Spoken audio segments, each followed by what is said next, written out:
Hello, this is Crispin Flintoff from Not the Andrew Marr Show. Before this video starts, I'd just like to ask if you'd subscribe to this channel if you haven't already, because we will be covering the general election from a totally different perspective from what you get from the mainstream media. We'll be talking about the candidates who are taking on Labour and the Tories and pushing them all the way. So please subscribe and get updates.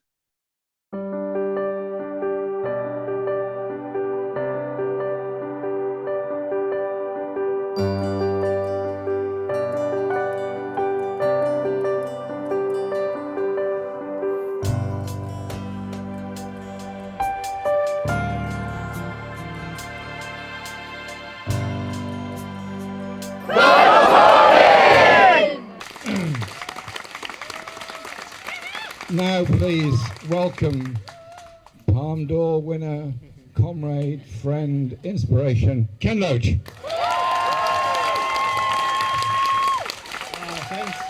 Thanks, Jeremy. What a pleasure it is to be with you, and a real privilege to be with Christina. Those who fought the fascist torturer Pinochet should be forever honoured, and Christina is too. Thank you. It's great to see so many. This is the most important part of this election, this result here. If Jeremy wins, that shows our strength. If Jeremy wins, it shows we put integrity and principle before shallow opportunism. That's why it's so important. But I want to make 3 quick points, if I may. 40 years ago, we are commemorating now. 40 years ago was the miners' strike. Lots to say about that, lots of lessons to learn, but one we are forgetting: the role of Kinnock and Hattersley, the Labour Party leaders. They showed no support for the miners. They walked away from them. They criticised their leadership.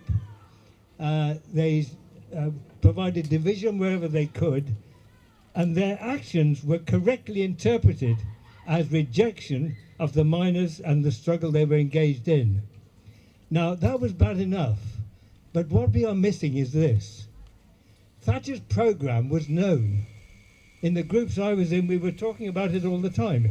This would be an attack on the welfare state.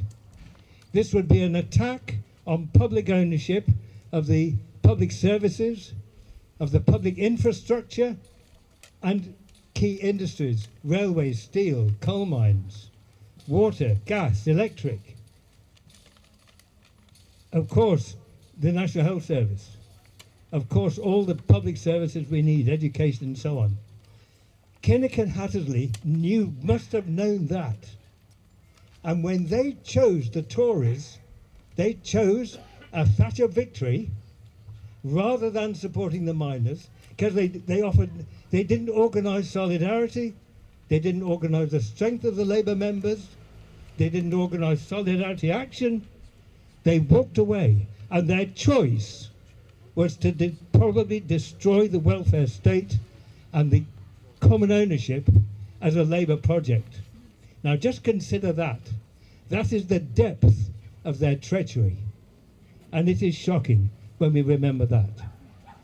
And that's the tradition that led to Blair and his increase in privatisation, to his illegal Iraq war and the hundreds of thousands of deaths that he caused, to Brown and the private finance initiatives that left our public services in massive debt.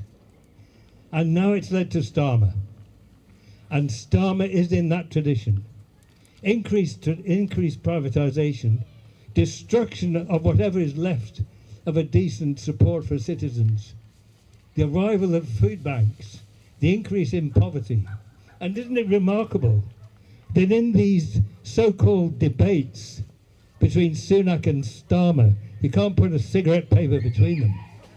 Isn't it remarkable? When they talk about who's going to lower the taxes most, what do they never mention? The desperate poverty, the rise in food banks, hunger used as a weapon. Starmer never mentions that. He has nothing to say about the desperate poverty that so many face, and so many more face insecurity. So what we desperately need are integrity and principles. Well, in the match between integrity, between Jeremy and Starmer, there's no contest.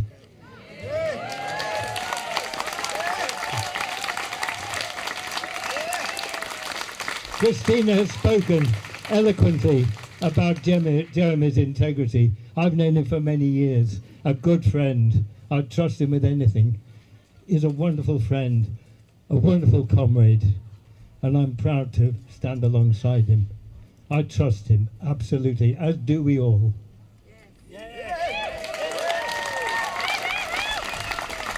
As for Starmer, think what he promised to get elected to Labour. Every bloody promise broken. Every promise broken. And then he ripped up the Labour Party rule book, said he could purge the left. And I don't know about you, I guess there are others here in the same position. I wear my expulsion as a badge of honour. Proud of it. And now he's the leader of the opposition. He's even breaking whatever shallow commitments he's made. He's now turned Labour into a neoliberal party, up for every exploitative device the ruling class can throw at the working class. Exploitation, the gig economy, and the rest of it. Poverty as a threat. Blame the poor for their poverty. No integrity whatsoever. Principles, well, this is where I think Jeremy's position is so important. Starmer has no principles. Starmer is a man of opportunism, but the key thing that he has done is to turn Labour into a safe party for those with wealth and power and privilege, because they are protected. And that's what he said to the right-wing press, to the broadcasters, the BBC, and that's why he gets such a soft response. That's his principle. There will be no change. The people united will never be defeated. The people united will never be defeated. Thank you. One more time for Ken Loach.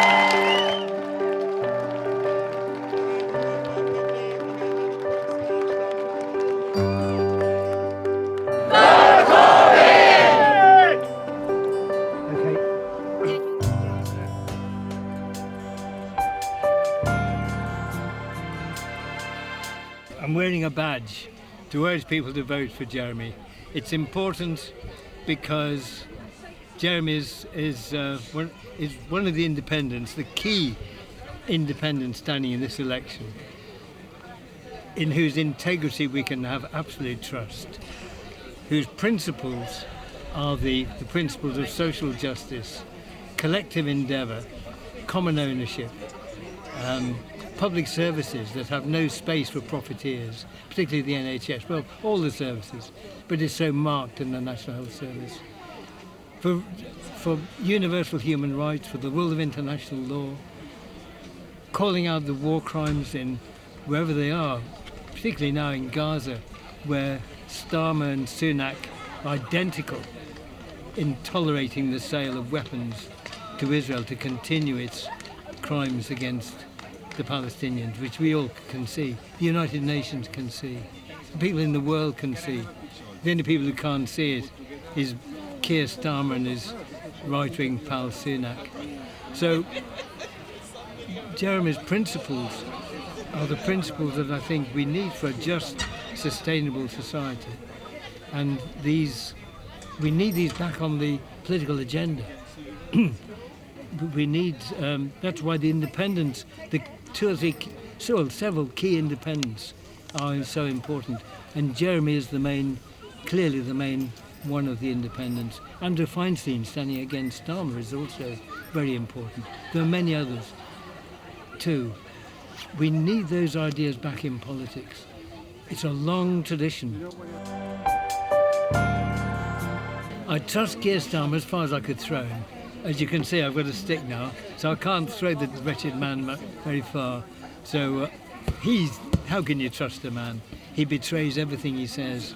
What did he promise to get into the leadership of the Labour Party? Some of us old sweats knew he didn't mean a word of it, and of course he didn't mean a word of it. Once he was in, he broke every rule in the rule book, no due process. He ruled out natural justice even, a lawyer ruling out natural justice in the Labour Party rule book. Invented rules to throw people out, and they'll say, I wear my expulsion as a badge of honour. No, I don't trust Keir Starmer. Well, the people who do trust him are those who trust the rich and powerful, because they know he won't change anything. And he's earned their trust.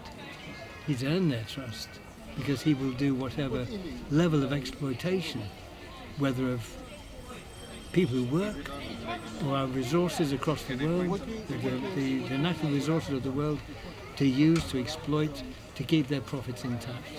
That's what he will do, and they trust him, and so they should.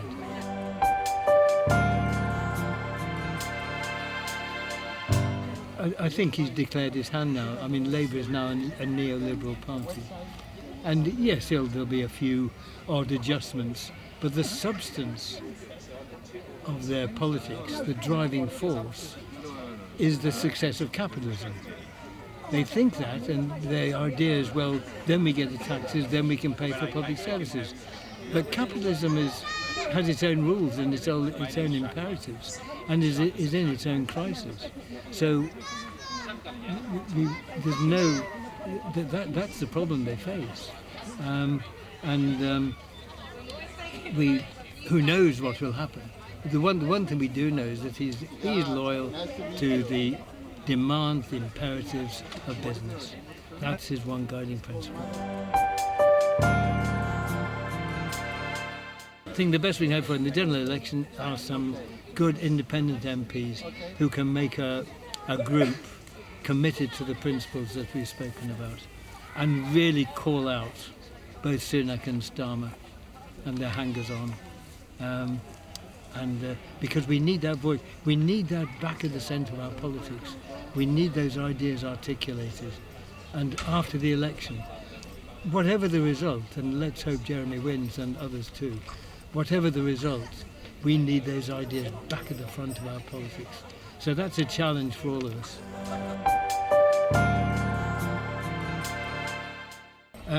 Well, I think we have to build a movement based on the principles, not just, vaguely being on the left. We've got to have a set of principles we sign up to, or we endorse, because that's the core of what we have to say. And if we unite on that, then we have a coherent movement, and out of that, there has to be a real political vehicle, a real political instrument, and that, in the end, has to be a party. But it's a process, and I think that demands some of the trade unions, or some elements of the trade unions, because to represent organised labour, we need organised labour part of that movement. I think that's central. Jeremy is unique, is remarkable. I've known him as a friend for decades. He's a man of absolute integrity. He's stuck to his principles from the day he entered Parliament, and I'm sure he had them before. His principles are the ones we all share at root. Our collective strength, our collective organisation, our collective ownership, organised democratically in the interests of the people, not the exploiters. Peace, based on universal human rights, based on the rule of international law, a secure environment, and that means being ruthless with the ending of fossil fuels. And as Jeremy is also an internationalist and recognises our strength, our internationalism, solidarity and unity. And that's a responsibility to the whole people who want to build a new movement. Oh, Jeremy Corbyn! This is a people-powered campaign. All the canvassing that you are doing is absolutely vital to getting Jeremy elected. And that's because we are still coming across people who don't know he's standing as an independent. conversations on the doorstep are absolutely vital. The work that you're doing here is like make or break. We know how important this campaign is.